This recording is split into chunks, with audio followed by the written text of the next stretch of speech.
Municipal 2026, cap sur l'accessibilité. Maxime Basile. Je viens vous dire que oui, évidemment, je serai candidat aux élections municipales qui se tiendront les 15 et les 22 mars prochains. Parce que ici, à Nantes, et à toutes les époques, on a connu des élans de liberté. Ras le bol qu'on dise que Marseille est une ville sale, violente, infestée de rats et de punaises de lit. Où personne à Lyon ne désencadrera les loyers. Emmanuel Grégoire ne porte pas uniquement un bilan, il est aussi le candidat du dépôt de bilan de Paris. Grégoire, c'est Hidalgo Empire. Portez le message de Nice. Oui les amis, on va faire gagner Nice et on va faire gagner la France. Bonjour, merci de nous rejoindre dans ce deuxième arrêt à Bordeaux où après le candidat Nordine Raymond, c'est maintenant l'heure de retrouver un riverain pour mieux comprendre, si vous ne le saviez pas encore, comment se vit cette problématique d'accessibilité quand on est soi-même en situation de handicap et quelle forme elle prend dans la 9e ville de France. Cap sur l'accessibilité. C'est sur nos actes manqués, fameuse reprise de Jean-Jacques Goldman par M. Pokora que vous entendez en dessous dans ce café où nous sommes avec Leonardo Penagos. Bonjour. Bonjour. Est-ce que vous voulez vous présenter un petit peu ? Oui. Donc je suis moi-même non-voyant de naissance, quand même assez autonome. Et voilà, donc je travaille effectivement. J'ai l'habitude de me déplacer en ville, soit en prenant le tramway, le bus, puisque ici je me trouve, c'est dans la région de la Gironde. Vous avez grandi dans cette région, dans cette ville ?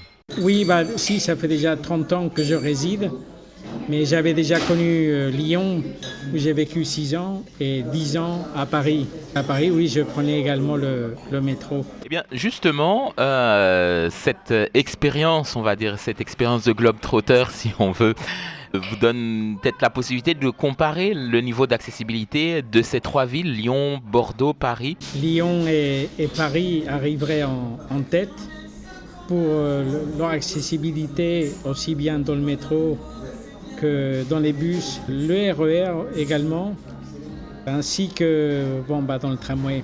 C'est-à-dire qu'il y a eu des améliorations, parce que j'ai pu constater que la télécommande qu'on utilise pour déclencher les balises sonores, ça nous rend bien service en fait, puisque maintenant on peut trouver des bâtiments administratifs ou autres, ou même voir des magasins qui peuvent être équipés de ces balises. Il y a aussi des bureaux de poste.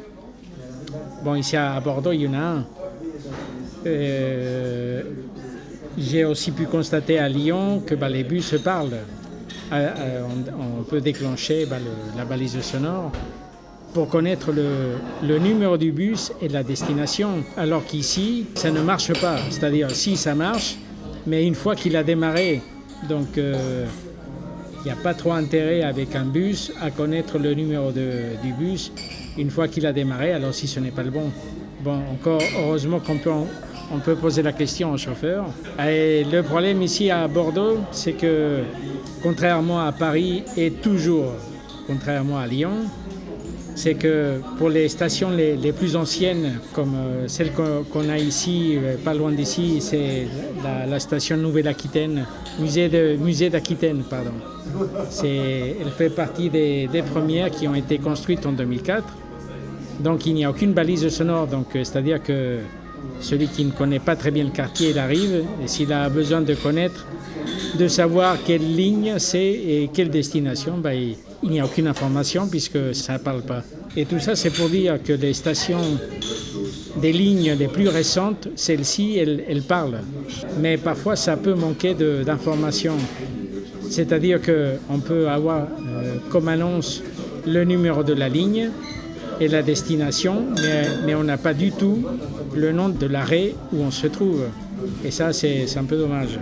Quel est selon vous le sens de l'accessibilité ? Est-ce que ça avance ? Est-ce que ça régresse ? Est-ce que ça stagne ? D'après ce que je peux constater, c'est qu'on a encore des équipements qui sont là pour les stations de tramway les plus récentes. Nous savons que les annonces peuvent être modifiables et on peut les enrichir. C'est-à-dire qu'au lieu de se contenter d'une annonce comme ligne A, direction Gare Saint-Jean, par exemple, on pourrait très bien dire, eh bien, donc vous vous trouvez à l'arrêt, par exemple, musée d'Aquitaine, ligne A, direction Gare Saint-Jean, prochain passage dans 10 minutes, par exemple. Et c'est pareil pour les feux sonores. Ici, pour annoncer que le feu est passé au vert, on a une petite musique. Et quand c'est au rouge, ils se contentent juste de dire rouge piéton. Alors qu'à Lyon et à Paris, il dit rouge piéton, effectivement, mais au moins ça vous donne également le nom de la rue. Au moins, ça pour mérite quand on traverse, au moins on peut savoir exactement dans quelle rue on se situe. Mais sinon, pour répondre, je sais que on a équipé un petit peu la ville, mais ça n'a pas évolué pour autant, puisque ces problèmes de feu qu'on a ici, ça date d'il y a très longtemps, d'il y a même une vingtaine d'années. Les lignes de tramway, les après-midi, on ne sait pas pourquoi, mais les stations ne sont plus annoncées à l'intérieur, comme ça a été le cas tout à l'heure pour venir. On ne sait pas pourquoi. Bon, une fois qu'on est habitué et qu'on connaît les stations par cœur, ou qu'on arrive à les compter, ça va. Mais tout le monde n'y arrive pas non plus. Et puis, pour ce qui est des bus, c'est exactement quand il s'apprête à démarrer et qu'il a fermé la porte. Je ne comprends pas pourquoi est-ce qu'on arrive à déclencher la balise vocale, alors que ça n'a aucun intérêt. Si on est dehors et que c'est le bon bus, le bus est parti, il est parti. Donc voilà. Mais ici, non, ici ça stagne, il n'y a pas eu vraiment d'évolution. Cap sur l'accessibilité. Cap sur l'accessibilité. Maxime Basile. Par rapport à la rue, par rapport à la voirie, par rapport au déplacement sur les trottoirs, qu'est-ce qu'il en est de votre côté à Bordeaux ? Le problème, c'est que les trottoirs sont devenus plus encombrants depuis que le tramway est là. Alors pourquoi ? Parce que en fait, depuis que les stations de tramway sont là, donc effectivement, à certains endroits, lorsqu'on est sur un trottoir, si par exemple on est obligé de dévier parce qu'il y a une terrasse d'un café et que la station ou qu'une ligne de tramway passe par là, on peut très bien quitter le trottoir sans se rendre compte, tellement qu'ils ont rabaissé les trottoirs. Voyez, et on peut se retrouver dans une situation un peu de danger sans vraiment se rendre compte.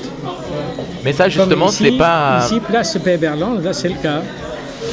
Place Péberlan, là, la place qui est ici à une soixantaine de mètres d'ici, de là où on se trouve, il y a effectivement certains endroits autour de la station où il n'y a plus de trottoirs. Mais ça, c'est pas une tentative de rendre ces trottoirs accessibles aux fauteuils roulants ? Oui, ça c'était pour faciliter l'accès aux fauteuils roulants, mais si vous voulez, ils auraient au moins pu indiquer par une balise de vigilance, enfin quelque chose, un marquage au sol, pour nous permettre à nous de faire la distinction entre le trottoir et la route. Parce que je peux vous assurer que là, alors surtout pour les personnes qui sont moins à l'aise en locomotion, eh bien effectivement, elles peuvent être surprises par le simple fait elles sont persuadées de circuler sur le trottoir et à un moment donné, ils vont se rendre compte qu'elles sont à proximité de la voie du tramway. Voyez. C'est-à-dire que ce trottoir, en le rendant accessible aux fauteuils roulants, devient dangereux pour les personnes non-voyantes. Ça devient dangereux pour nous. Est-ce que vous avez déjà rencontré des responsables de la mairie, des élus, parler avec des personnes qui gèrent cette question d'accessibilité? Est-ce qu'on vous a déjà consulté? Est-ce que vous avez déjà été sollicité pour donner votre avis sur vos déplacements dans cette ville? Non, je n'ai jamais été ni sollicité, ni contacté. Je n'ai jamais pu rencontrer d'élus en fait, parce que c'est vrai que travaillant à temps plein, effectivement, quand je débauche, il n'y a plus personne dans les mairies. Quel est l'impact de ces questions d'accessibilité sur votre vie sociale et professionnelle au quotidien? Alors disons que moi étant non-voyant déjà depuis très longtemps, je dirais même quasiment, au départ j'étais un peu malvoyant, mais j'ai totalement perdu la vue à l'âge de 17 ans, donc en 84. Eh bien j'ai appris, ou je me suis un peu résigné, je dois le dire, Et je me dis que maintenant que le tramway est là et que les trottoirs sont un peu étroits, sont encombrés par les bars où les gens viennent garer leur vélo, puisque effectivement, quand vous tentez de traverser, vous pouvez tomber dessus. Maintenant, on trouve des lampadaires en plein milieu des trottoirs. On s'est vraiment à se demander ce qu'ils viennent faire là. Dans les gares, ici Saint-Jean, il n'y a pas une balise vocale. Bon, par chance, je sais par où entrer et je sais où elle est. Sauf si un jour ils décident de la changer de place. Et puis, je vous avoue que je prends mon seul plaisir de pouvoir me déplacer en toute liberté. Disons que la sensation que j'éprouve d'une extrême liberté en me déplaçant avec ma canne, c'est surtout le samedi matin et le dimanche matin, très tôt, à 5h ou 6h du matin, quand il n'y a pas de circulation, parce que là, je marche, c'est sur la route. Voilà, dans la zone résidentielle où je réside. Là, au moins, comme ça, oui, là, j'avoue que j'éprouve du plaisir à circuler. Sinon, pour aller au travail, disons qu'habitant un peu loin, je me déplace en voiture, parce que c'est vrai que les transports ici, même quel que soit l'endroit où on doit se rendre, je vous avoue qu'on ne gagne pas beaucoup de temps. Donc c'est la voiture, c'est la seule solution. Ça, c'est ce que je peux constater pour moi. Voilà. Mais d'après ce qu'on peut entendre également sur YouTube, pour plein d'autres personnes, c'est malheureusement le même constat. Sinon, je vous avoue que je me suis fait à l'idée que, quels que soient les feux sonores, même qu'ils soient nombreux ou peu nombreux, ça ne m'empêche pas de sortir. Effectivement, ça peut me faciliter la traversée, mais bon, moi, ça ne me crée pas de stress. Ça ne me pose pas trop de problèmes. Le problème, c'est surtout qu'on doit faire un parcours, que vous savez que vous devez être à l'heure, que vous êtes parti de chez vous pour essayer d'être à l'heure, vous vous êtes renseigné, vous prenez un tramway, et malheureusement, pas d'annonce. Merci beaucoup, Leonardo, d'avoir répondu à mes questions. Nous terminons sur ce merveilleux morceau de Mika, dont je ne connais pas le titre, mais il est très beau.